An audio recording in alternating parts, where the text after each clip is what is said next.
Beaucoup de personnes, y compris celles qui fréquentent des lieux de culte et se disent chrétiennes, ont des doutes quant à l'existence ou non de démons parmi nous. Pour beaucoup, Satan et ses démons sont des figures mystiques, créées par l'imagination populaire uniquement pour susciter la peur et éviter que les gens commettent certaines actions qui ne sont pas approuvées par Dieu. Mais ce n'est pas ce que dit la Bible. Selon les Écritures, le diable est plus réel que ce que l'on pourrait imaginer. Et c'est Pierre, l'un des disciples les plus proches de Jésus, qui nous l'assure. Lui qui a vu de près ce que Satan peut faire dans la vie des gens ici sur terre. Lisons ce qu'il a écrit. Soyez sobres, veillez. Votre adversaire, le diable, rôde comme un lion rugissant, cherchant qui il dévorera. Oui, frères et sœurs, Satan et ses démons existent et sont plus proches que nous pouvons l'imaginer. Mais ce sujet n'est pas souvent abordé parmi les chrétiens, peut-être parce qu'ils sont effrayants. Certaines personnes évitent le sujet, mais la vérité est que la Bible a beaucoup à dire sur ces créatures et sur le pouvoir qu'elles ont sur les gens. Et pour comprendre le pouvoir des démons, nous devons d'abord les connaître. Beaucoup de gens pensent qu'un démon est Satan lui-même, mais ce n'est pas vrai. Un démon est un ange déchu, tout comme Satan. Ce sont des entités spirituelles créées par Dieu, mais qui se sont rebellées et sont devenues une partie de l'armée de Satan. Voyons ce que Jude a écrit, qu'il a réservé pour le jugement du grand jour, enchaînés éternellement par les ténèbres, les anges qui n'ont pas gardé leur dignité, mais qui ont abandonné leur propre demeure.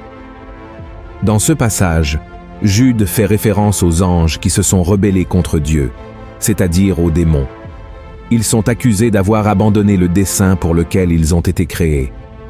Environ un tiers d'entre eux a été expulsé du ciel aux côtés de Satan, qui a fait cela parce qu'il voulait avoir plus d'autorité que Dieu lui-même. Maintenant que nous savons qui sont les démons, découvrons leur pouvoir selon certains passages de la Bible. Mais avant de commencer, je tiens à vous demander de laisser un pouce levé, de vous abonner à ma chaîne et d'activer la cloche. Ainsi, vous recevrez les notifications de YouTube sur votre téléphone. Venez marcher avec moi tous les jours. Alors, allons-y. Premièrement, les démons peuvent entrer dans les animaux et les êtres humains. À la recherche de semer la peur, de provoquer des problèmes et de placer des pièges sur notre chemin pour nous renverser et nous éloigner de la présence de Dieu. Les démons peuvent également posséder les corps des êtres vivants. Dans Marc, chapitre 5, il y a un passage très clair à ce sujet. La Bible dit qu'après avoir chassé une légion de démons d'un homme, Jésus a permis à ces êtres d'entrer dans un troupeau de porcs qui se trouvait sur une colline près de cet endroit. Voyons ce qui est écrit. Et il lui demanda, « Quel est ton nom ?»« Légion est mon nom, lui répondit-il, car nous sommes plusieurs. » Et il le priait instamment de ne pas les envoyer hors du pays. Il y avait là, vers la montagne, un grand troupeau de pourceaux qui paissaient. Et les démons le prièrent, disant, « Envoie-nous dans ces pourceaux, afin que nous entrions en eux. » Il le leur permit, et les esprits impurs sortirent, entrèrent dans les pourceaux, et le troupeau se précipita des pentes escarpées dans la mer. Il y en avait environ 2000, et ils se noyèrent dans la mer. Regardez cela, frères et sœurs. Dans ce verset, vous pouvez voir que, par la permission de Dieu, les démons peuvent également entrer dans les animaux, en plus de pouvoir les contrôler. Et, en outre, les démons entrent dans les corps des personnes. Voyons ce que l'Évangile selon Luc raconte sur la situation de Marie-Madeleine, qui était possédée par 7 démons. Ensuite, Jésus allait de ville en ville et de village en village, prêchant et annonçant la bonne nouvelle du royaume de Dieu.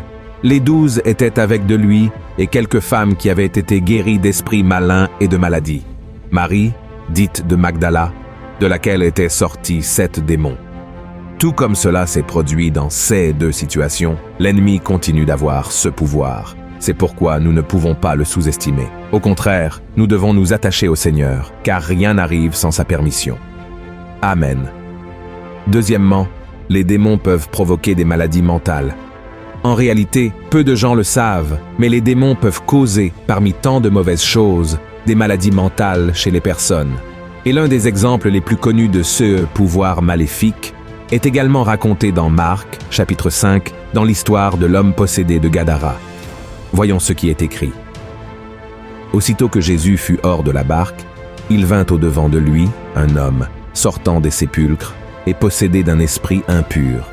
Cet homme avait sa demeure dans les sépulcres, et personne ne pouvait plus le lier, même avec une chaîne, car souvent il avait eu les fers aux pieds, et avait été lié de chaînes, mais il avait rompu les chaînes et brisé les fers, et personne n'avait la force de le dompter.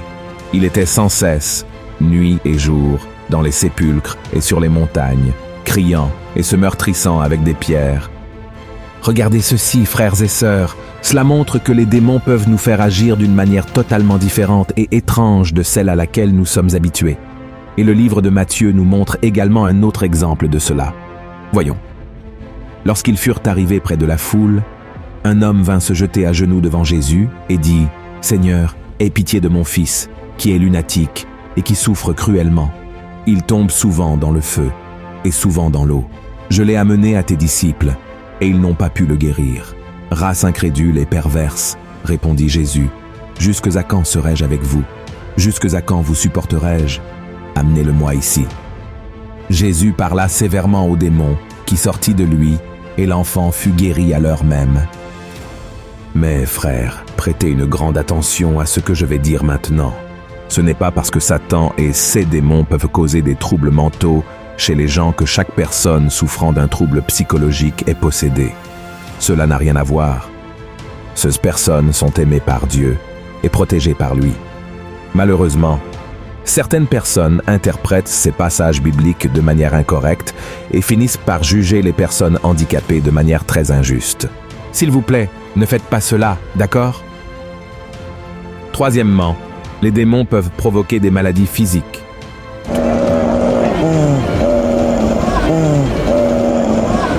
Tout comme les maladies psychologiques, les démons sont également capables de provoquer des maladies physiques chez l'être humain. Cela inclut le rendre muet, aveugle, sourd, entre autres.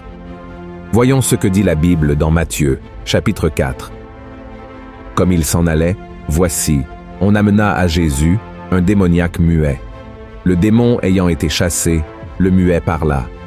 Et la foule étonnée disait « Jamais pareille chose ne s'est vue en Israël. » Maintenant, voyez ce qui est écrit dans Matthieu, chapitre 12. Alors on lui amena un démoniaque aveugle et muet, et il le guérit, de sorte que le muet parlait et voyait. Et la Bible relate également l'histoire d'une femme qui souffrait d'une déformation physique causée par un esprit malin. Voyons ce qui est écrit. Et voici, il y avait là une femme possédée d'un esprit qui la rendait infirme depuis 18 ans. Elle était courbée et ne pouvait pas du tout se redresser. Et immédiatement après, Luc a souligné que la femme souffrait à cause de Satan. Et cette femme, qui est une fille d'Abraham, et que Satan tenait liée depuis 18 ans, ne fallait-il pas la délivrer de cette chaîne le jour du sabbat? On peut comprendre, frères, comment les démons ont le pouvoir de nous humilier en nous causant des souffrances psychologiques presque physiques. Mais tout comme dans le cas des personnes ayant des troubles mentaux, nous ne pouvons pas dire que toute déficience physique est l'œuvre de l'ennemi. D'accord, souvenez-vous-en. Quatrièmement, les démons peuvent tromper les nations. C'est un pouvoir que tout le monde ne connaît pas, mais qui est beaucoup plus courant que nous pouvons l'imaginer. C'est pourquoi, dans l'Apocalypse, chapitre 16, l'apôtre Jean rapporte ce qui suit. « Et je vis sortir de la bouche du dragon, et de la bouche de la bête, et de la bouche du faux prophète, 3 esprits impurs, semblables à des grenouilles, car ce sont des esprits de démons qui font des prodiges, et qui vont vers les rois de toute la terre, afin de les rassembler pour le combat du grand jour du Dieu Tout-Puissant. » Des nations entières peuvent être détruites par l'action des démons. Et comment cela se produit-il? À travers la corruption, les inégalités sociales, la famine, la cupidité et toutes les autres choses néfastes que l'ennemi sème dans le cœur des dirigeants de ces pays. Il est important de savoir que les démons travailleront toujours ensemble pour atteindre leurs objectifs les plus importants. C'est pourquoi il est si important que nous prions pour notre pays et le remettions entre les mains de Dieu. C'est pourquoi la parole nous dit « Heureuse la nation dont l'Éternel est le Dieu. Heureux le peuple qu'il choisit pour son héritage. L'Éternel regarde du haut des cieux. Il voit tous les fils de l'homme. Du lieu de sa demeure, il observe tous les habitants de la terre. Lui qui forme leur cœur à tous, qui est attentif à toutes leurs actions. Ce n'est pas une grande armée qui sauve le roi, Ce n'est pas une grande force qui délivre le héros. Cinquièmement, les démons peuvent contrôler les incroyants.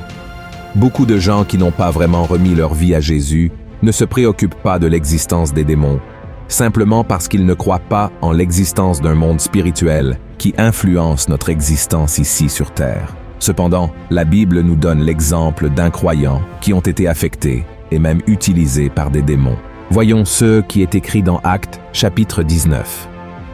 Quelques exorcistes juifs ambulants essayèrent d'invoquer sur ceux qui avaient des esprits malins le nom du Seigneur Jésus, en disant « Je vous conjure par Jésus que Paul prêche ».